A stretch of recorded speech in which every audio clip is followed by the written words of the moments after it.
Hello guys, welcome back to our channel. இன்றைக்கி நம்ம பார்க்க போகிற ரெசிபி தேங்காய் பர்ஃபி.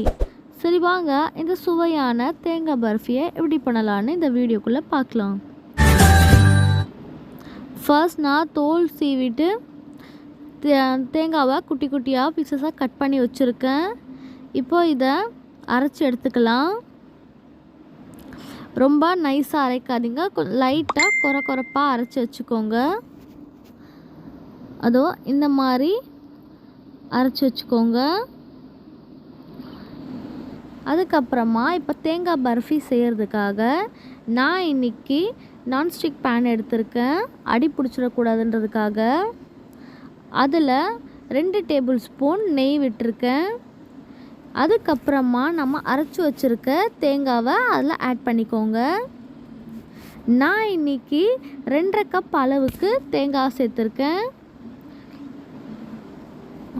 நீங்கள் உங்கள் தேவைக்கு ஏற்ற மாதிரி நீங்கள் சேர்த்துக்கலாம். இப்போது இந்த 2.5 கப் அளவுக்கு நான் தேங்காய் எடுத்துருக்கனால நான் 1.25 கப் அளவுக்கு சர்க்கரையை சேர்ப்பேன். இப்போது இது நல்லா ரோஸ்ட் பண்ணிகிட்டே இருங்க.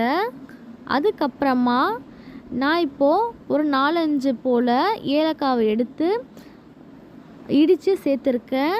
நீங்கள் ஏலக்காய் பவுடராக இருந்தாலும் ஆட் பண்ணிக்கோங்க. இப்போ பாருங்கள், நல்லா ட்ரை ஆகிட்டுருக்கு. இந்த ஸ்டேஜில் நான் சொன்னேன் இல்லையா, 1.25 கப் அளவுக்கு சர்க்கரை எடுத்துருக்கேன்ட்டு, அதை ஆட் பண்ணிவிட்டு நல்லா கிளறி விடுங்க. உங்களுக்கு இனிப்பு அதிகமாக தேவை அப்படின்னா கூட நீங்கள் 2 கப் கூட ஆட் பண்ணிக்கலாம். இப்போது ஒரு 50 ml போல் பால் சேர்த்து நல்லா கிளறிக்கோங்க.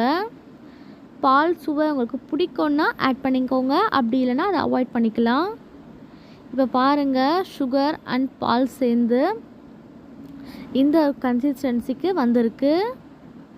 இப்போது இந்த ஸ்டேஜில் நான் நெய்யில் முந்திரி பருப்பு வறுத்து வச்சுருக்கேன்.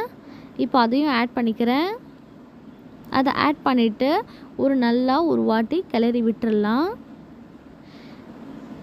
இப்போது அது கரெக்டான ஸ்டேஜில் இருக்குது. இப்போ நம்ம ஸ்டவ்வை ஆஃப் பண்ணிடலாம். இப்போது நம்ம இதை செட் பண்ணுறதுக்கு நான் ஒரு பாத்திரம் எடுத்திருக்கேன். ஒரு தட்டை இருந்தாலும் ஓகே தான். அதில் கொஞ்சம் லைட்டாக நெய் ஊற்றிக்கோங்க, இல்லை ஆயிலாக இருந்தாலும் ஓகே. பட் நெய் இருந்தால் ஒரு சுவை நல்லாயிருக்கும். அது ஒட்டாமல் வரதுக்காக தான் நம்ம அதை ஆட் பண்ணுறோம்.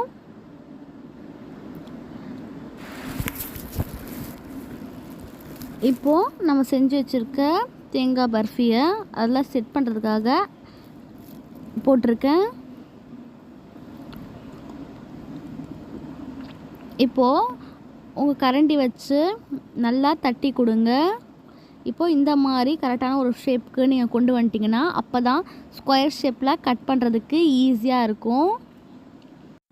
நானே வீடியோ பிடிக்கிறதால தான் என்னால் இதை பிடிக்க முடியல. ஸோ இந்த மாதிரி தட்டி கொடுத்ததுக்கப்புறமா ஒரு 1 hour போல் இதை ஆற விட்டுருங்க ரூம் டெம்பரேச்சரில். அதுக்கப்புறமா ஆறுனோரே இந்த மாதிரி கட் பண்ணி ஸ்லைசஸாக நம்ம செஞ்சுக்கலாம்.